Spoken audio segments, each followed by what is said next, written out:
हम लोग का जो अगला जो टॉपिक है, जो प्रश्नावली है, वो 1.4।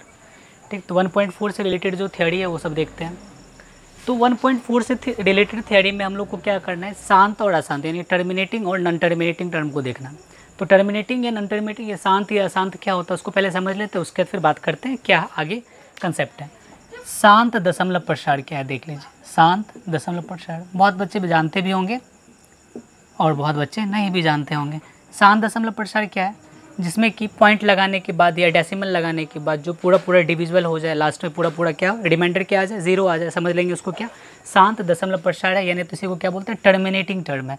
जैसे कि एज्यूम कर लेते हैं 4/5, अगर 4/5 है तो क्या लिखोगे, 5 को 4 से डिवाइड किए, 4 से डिवाइड करेंगे तो पॉइंट लगाए 0, 4 8 जा 5 8 जा 40, ये दोनों कैंसिल हो गया। तो जो रिमाइंडर आया वो रिमाइंडर कितना आ रहा है, तो रिमाइंडर आ रहा है 0। तो बोलेंगे क्या कि इसका जो डेसिमल एक्सपेंशन होगा यानी तो जो शांत दशमलव प्रसार जो होगा वह कैसा होगा, शांत होगा। और अगर इसका दशमलव प्रसार लिखने बोला जाए तो 0.8 इसका डेसिमल एक्सपेंशन हो जाएगा। उसी टाइप से अगर बोल दिया जाए 8/12, अगर 8/12 बोलते हैं तो 12 को किससे डिवाइड करेंगे, सॉरी 8/12 बोल रहे हैं, 8 बाय अगर 5 बोल दिया गया तो 8/5 बोला जाएगा तो क्या हो जाएगा, 5 को 8 से डिवाइड करेंगे, अगर डिवाइड करेंगे तो कितना आ जाएगा बताइए। तो डिवाइड करेंगे तो यहाँ पॉइंट तो नहीं लगा, 1 बार में कितना आ जाएगा 3, पॉइंट लगाए 0, 5 6 जा 30, तो रिमाइंडर कितना आ गया 0 आ रहा है। अगर रिमाइंडर 0 आ रहा है तो आपका ये भी क्या हो जाएगा, डेसिमल एक्सपेंशन शांत दशमलव प्रसार की गिनती में आ जाएगा। बट अगर बोला जाए अशांत दशमलव प्रसार क्या होता है, तो अशांत दशमलव प्रसार के लिए ये नॉन टर्मिनेटिंग टर्म होता है जो, तो उसके लिए क्या करोगे, तो उसके लिए कंसेप्ट क्या है कि जैसे मानिए चलते 1/3 है, 1/3 है तो 3 को 1 में डिवाइड किए तो कितना आ गया 0, तो अगर 0 आ गया तो 3 3 जा 9, कितना आ जाएगा माइनस होके 1 आ जाएगा, तो 1 होगा, फिर उसके बाद पॉइंट तो लगा हुआ, फिर 0, फिर 3, फिर 9 दिए, फिर 1 आया। तो ये लगातार इसका क्या हो रहा है, रिपीट हो रहा है, डिजिट का रिपीट हो रहा है। तो अगर डिजिट का रिपीटेशन अलाउड है, डिजिट का रिपीटेशन बार बार अगर हो रहा है तो वैसे डेसिमल एक्सपेंशन को क्या बोलते हैं, अशांत डेसिमल एक्सपेंशन। कोई दिक्कत। तो अब एक बात याद रखना है, शांत डेसिमल हो या अशांत हो, ठीक, टर्मिनेटिंग हो या नॉन टर्मिनेटिंग हो, दोनों ही परिमेय संख्या है। बहुत बच्चों के माइंड में रहता है क्या कि शांत जो है वो अपरिमेय संख्या, तो नहीं, अगर 0.3 लिखा हुआ ऊपर में रेकरिंग दिया हुआ है तो इसका मतलब क्या है कि ये परिमेय संख्या होंगी, ठीक। और अगर मान के चलिए 0.4 लिखा बट कोई रेकरिंग नहीं है, 0.3 का मतलब क्या, ऊपर में रेकरिंग है तो 0.3 बहुत बार रिपीट हुआ है, जो बहुत बार रिपीट हो रहा है तो वही क्या है, परिमेय संख्या। 0.4 है तो ये भी क्या होगा आपका एक परिमेय संख्या के अंतर्गत आएगा। कोई दिक्कत। तो अगर याद रखिएगा शांत हो या अशांत हो दोनों ही क्या होगी, अशांत हो दोनों ही क्या होगा, परिमेय संख्या होगा। समझ रहे हैं बात को, परिमेय संख्या होंगी, सॉरी शांत का। कोई दिक्कत। तो ये शांत और अशांत वाला है। तो अब आपको क्या बोला गया है कि 9th क्लास तक में हम लोग पढ़े थे क्या कि शांत और अशांत को डिवीज़न के थ्रू भाग दे के बताया जाता था क्या कि ये शांत है दूसरा अशांत है। बट आप लोगों को अभी क्या करना है कि विदाउट लॉन्ग डिवीज़न या बिना भाग की क्रिया दिए हुए आपको बताना है कि ये शांत है या अशांत है, ठीक। तो उसके लिए क्या थ्योरम है, क्या रूल है, उसको देखते हैं। तो उसके लिए क्या सिंपल सा टेक्निक है, उसके लिए क्या होना चाहिए, तो याद रखिए, यदि P/Q एक संख्या है, कोई मान ली कोई संख्या जिसमें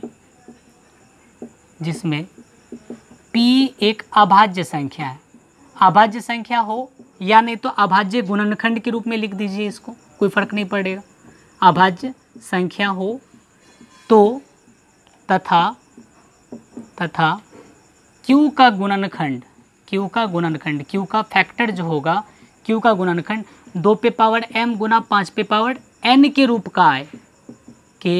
रूप का आए, तो जो भी दशमलव प्रसार होगा, जो भी डेसिमल एक्सपेंशन होगा वह हमेशा क्या होगा, शांत दशमलव प्रसार होगा। यानी क्या होगा, पॉइंट्स लगाने के बाद या तो सिंपली वह क्या होगा, कुछ ना कुछ टाइम के बाद क्या होगा, पूरी कट जाएगा, तो उसको क्या बोलेंगे, शांत दशमलव प्रसार। कोई दिक्कत। तो ये एक छोटा सा कंसेप्ट है आपका, बस इसी पे पूरा आपका चैप्टर बेस्ड है, ठीक। तो जैसे कि कुछ एक एग्जांपल लेते हैं हम लोग, ठीक। तो हम लोग एग्जांपल जो लेते हैं वो आपके बुक का ही लिया जाता है, ठीक। तो देखो एक क्वेश्चन होता है क्या कि बच्चों के माइंड में आता है क्या ये कैसे होगा, ठीक। एक सिंपल सा टर्म बता रहे हैं, या तो देखो 2m आ जाए, या नहीं तो सिर्फ 2m आ जाए, सिर्फ 2 कुछ भी आ जाए, ठीक, लेकिन 2 आना चाहिए, या नहीं तो 5 पे पावर m आ जाए, 5 पे पावर n आ जाए। n का मतलब कोई भी टर्म आए लेकिन पॉजिटिव इंटीजर आना चाहिए, ठीक। तो 2 या 5 या नहीं तो दोनों ही आ जाए। दोनों कहने का मतलब क्या हुआ, 2 to the power m into 5 to the power n दोनों ही आ जाए। क्या बोल रहे हैं, या तो अकेले आ जाए, या तो 5 आ जाए, या तो 2 आ जाए। दोनों में से कोई एक आएगा, अकेले भी आएगा तो भी चलेगा, या तो दोनों आ जाए। तो समझ लेना दोनों क्या होगा आपका दशमलव प्रसार, तो उसका शांत होगा। जैसे कि एक एग्जाम्पल लेते हैं, 13/3125 है ना। तो सबसे पहले देखते हैं 13 एक अभाज्य संख्या, हाँ है जी, 13 एक अभाज्य संख्या है, अभाज्य संख्या है, कोई दिक्कत यहाँ तक। रूल पुट हो रहा है। उसके 3125 का क्या करते हैं, अभाज्य गुणनखंड, 3125 अभाज्य गुणनखंड। तो अगर अभाज्य गुणनखंड निकालोगे तो देखो क्या आ रहा है। तो अभाज्य गुणनखंड निकालोगे 5 गुना 5 गुना 25 25 25 25 125 125 25 525 525 25 कितना जाए 3125। तो इसको क्या लिखोगे, 5 पे पावर क्या लिख देंगे 5। तो इसको क्या लिख सकते, देखिए 13/3125 गुना 13/3125 को क्या लिखा जा सकता है, 13/5 पे पावर 5। अब यहाँ तो क्या बोला गया, या तो 5 आ जाए, या तो 2 आ जाए, या नहीं तो दोनों आ जाए, कोई फर्क नहीं पड़ेगा, तो भी वह शांत में आ जाएगा। तो अब अकेले क्यों रहेगा, इसको आप ऐसे भी तो लिख सकते हो 2 पे पावर 0, इधर भी 2 पे पावर क्या लिखेंगे 0। तो 2 पे पावर 0 का कोई वैल्यू होता है क्या, नहीं ना। 2 पे पावर 0 का वैल्यू कितना होता है, 2 पे पावर 0 का वैल्यू कितना होता है 1। तो अगर हम यहाँ पे 2 पे पावर 0 नहीं भी लिखे तो कोई फर्क पड़ेगा। देखिए अब जो नीचे है वह नीचे 2 पे power m into 5 to the power n के रूप में कन्वर्ट हो गया। अगर ये कन्वर्ट हो रहा है तो कहने का मतलब ये क्या होगा, एक आपका शांत दशमलव प्रसार होगा। तो लिख सकते हैं अतः 13/3125 का दशमलव प्रसार क्या होगा, शांत होगा। समझ रहे हो, ठीक। ये बेसिक सा फंडा है। अगर अकेले भी आ जाए तो, अगर मान के चलो सिर्फ अकेले नीचे में 2 आ जाए, 2 पे पावर 5 आ गया, एज्यूम कर लेते हैं, ठीक। तो आप एक्स्ट्रा में तो 5 पे पावर 0 लिख सकते हो, क्योंकि 5 पे पावर 0 का वैल्यू 1 होता है। 1 को इससे मल्टीप्लाई करोगे तो बात तो वही पड़ेगा, कोई फर्क नहीं पड़ने वाला। इसीलिए अगर सिर्फ 2 आ जाए, या नहीं तो सिर्फ 5 आ जाए, या 2 और 5 दोनों आए, तो भी क्या होगा, उसका दशमलव प्रसार शांत होगा। अगर 2 और 5 को छोड़कर बाकी कोई भी संख्या आता है तो उसका दशमलव प्रसार क्या होगा, हमेशा ही अशांत होगा, ठीक। तो इस टाइप से, इसी टाइप से आपका दूसरा क्वेश्चन जो है 17/8 है। अगर हम इसको जिसको दिक्कत है लैंग्वेज प्रॉब्लम में, तो वो लैंग्वेज लिख सकते हो आराम से, ठीक। तो जल्दी पॉज करके लिख लीजिए फटाफट, ठीक है, जल्दी लिखिए। लिख लिए, कोई दिक्कत, चलिए अब आगे देखते हैं। अगला जो क्वेश्चन है 17/8, ठीक। तो सिर्फ जो बात लिखा गया उसको फोकस कीजिए, कोई टेंशन नहीं है, ठीक। तो मेन तो थ्योरी यही है, ये वाला, ठीक। इसको आप एडिशनल ऐसे याद कर लो, कोई फर्क नहीं पड़ने वाला। या तो 2 आ जाए, या तो 5 आ जाए, या तो 2 और 5 दोनों आ जाए, ठीक। समझ लेना वह क्या होगा, शांत होगा। अगर इसके अलावा और कुछ आ रहा है तो वह शांत होगा। दूसरा क्वेश्चन है 17/8। अगर 17/8 है तो क्या लिखोगे, 17/2 पे पावर कितना 3 लिखना पड़ेगा क्या, 17 एक अभाज्य संख्या, चलिए लिख देते हैं 17 एक अभाज्य संख्या। या तो ये अभाज्य गुणनखंड के रूप का आ जाए, या नहीं तो अभाज्य संख्या आ जाए।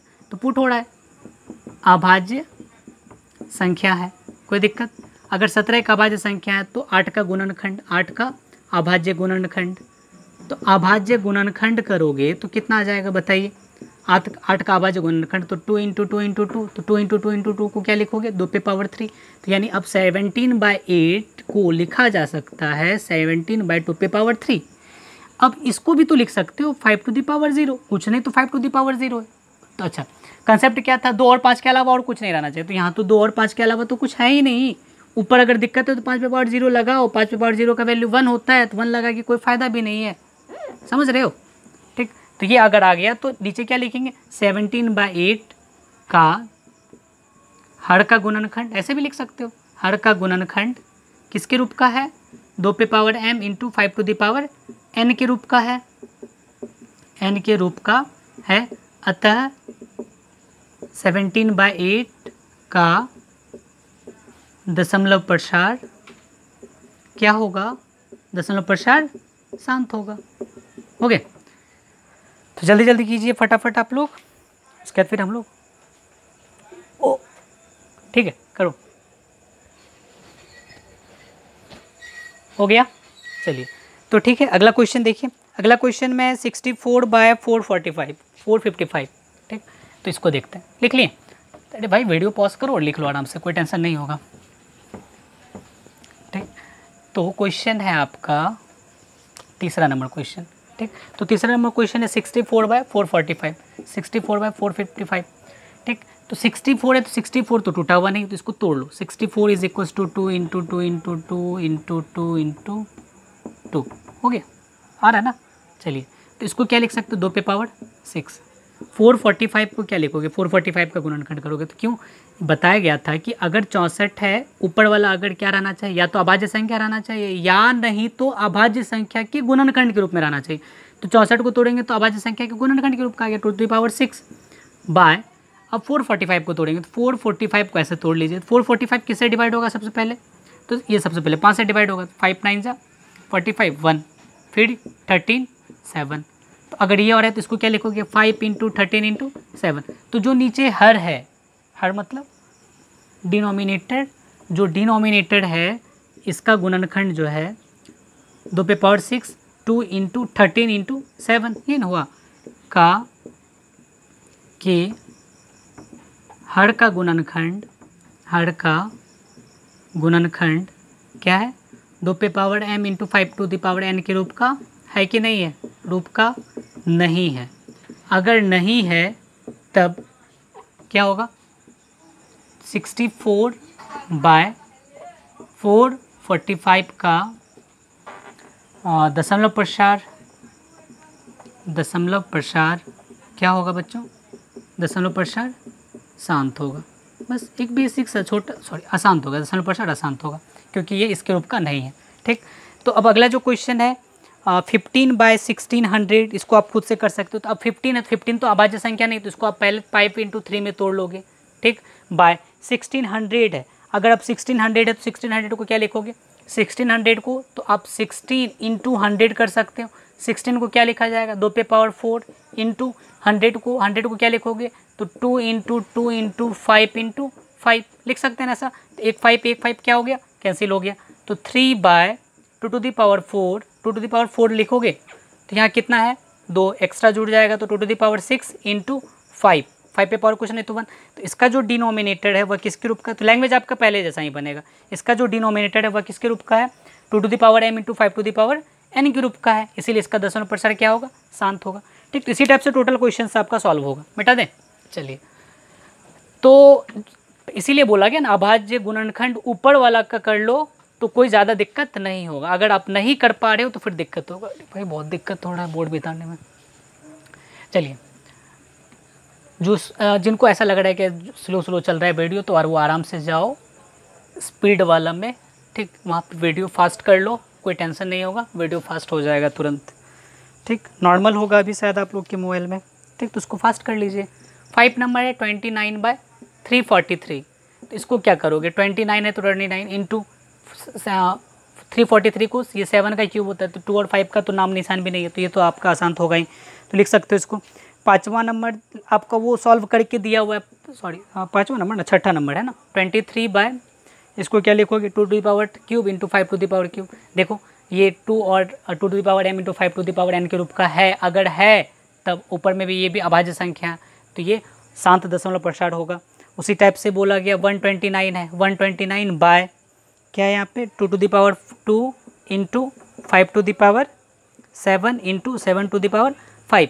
तो इसका जो अभाज्य गुणनखंड करोगे तो अभाज्य गुणनखंड किसके रूप का आ रहा है, तो 2 5 और 7 के रूप का। तो क्या बोला गया था, सिर्फ 2 और 5 आना चाहिए, तो 2 और 5 के साथ यहाँ पे क्या आ रहा है, 7 भी आ रहा है, तो गड़बड़ हो गया भाईजान, नहीं हुआ, ठीक। तो ये आसान होगा। 6/15 है, 6/15 है, तो इसको कर लो। 6 है तो 6 को क्या लिखोगे, 3 इंटू 2 लिखोगे ना, क्यों, क्योंकि 6 एक भाज्य संख्या, तो इसको बोला गया था हमेशा एक अभाज्य संख्या रहना चाहिए या नहीं तो अभाज्य संख्या के गुणनखंड के रूप में रहना चाहिए।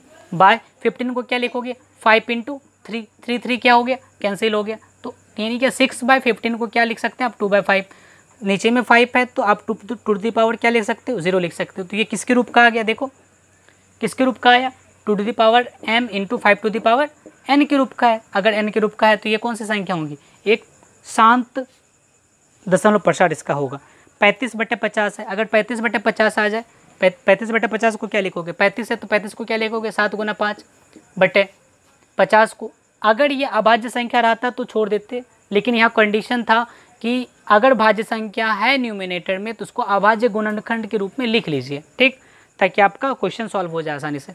50 को क्या लिख सकते हो, तो 5 इंटू 5 इंटू 2, 25 25 दूना 50, 5 5 क्या हो गया खत्म, तो 7/2 इंटू 5। अब देख के बता सकते हो कि इसका दशमलव प्रसार क्या होगा, शांत या शांत, तो इसका दशमलव प्रसार क्या होने वाला है, शांत होगा। 17/210, 77/210। अगर इसको सॉल्व करोगे तो 77 को क्या लिखोगे, 11 इंटू 7/210 को क्या लिखोगे, तो 210 को देखते हैं क्या लिख पाते हैं। तो 210 को लिखने के लिए 210 है।